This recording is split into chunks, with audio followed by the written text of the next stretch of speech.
তেল রপ্তানিকারক দেশগুলোর জোট ওপেক। শক্তিশালী এই জোটের সিদ্ধান্তের উপর বিশ্বজুড়ে জ্বালানির বাজার অনেকটাই নির্ভরশীল। ইরান যুদ্ধের কারণে যখন গোটা বিশ্বই জ্বালানি সংকটে ধুঁকছে, তখন প্রভাবশালী এই জোট ছাড়ার সিদ্ধান্ত নিল সংযুক্ত আরব আমিরাত। মঙ্গলবার এক বিবৃতিতে দেশটি জানিয়েছে, ওপেক ও ওপেক প্লাসের সাথে আর থাকছে না আবুধাবি। তাদের এই সিদ্ধান্ত কার্যকর হবে ১ মে থেকে। বিবৃতিতে দেশটি বলছে, ওপেক ও ওপেক প্লাসে থাকাকালে আবুধাবি সংগঠনের সবার কল্যাণে গুরুত্বপূর্ণ অবদান রেখেছে, অনেক বড় ত্যাগও করেছে তারা। তবে এখন তারা জাতীয় স্বার্থে মনোযোগী হতে চায়। তাদের এই সিদ্ধান্তের ব্যাপারে সৌদি আরব কিংবা অন্য কোনো সদস্য দেশকে আগে থেকে জানানো হয়নি বলে জানিয়েছেন আরব আমিরাতের জ্বালানি মন্ত্রী সোহাইল মোহাম্মদ আল মাজরুই।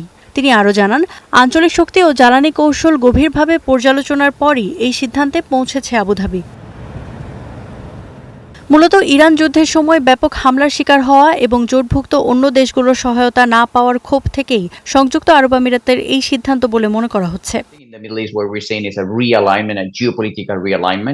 সৌদি আরব, পাকিস্তান, মিশর এবং তুরস্ক একটা নতুন জোট হয়ে জ্বালানি ও আঞ্চলিক নিরাপত্তার দায়িত্ব ভাগাভাগি করছে।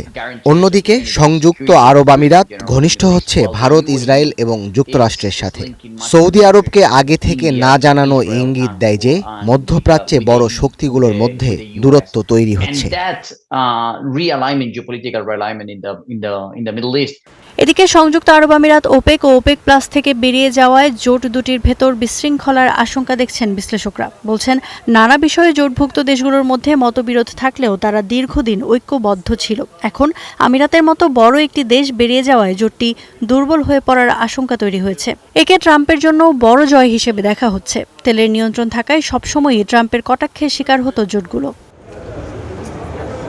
১৯৬০ সালে বিশ্বের তেল রপ্তানিকারক দেশ ইরান, ইরাক, কুয়েত, সৌদি আরব ও ভেনেজুয়েলা প্রতিষ্ঠা করে ওপেক। পরে ১৯৬৭ সালে এই জোটের সদস্য হয় আমিরাত।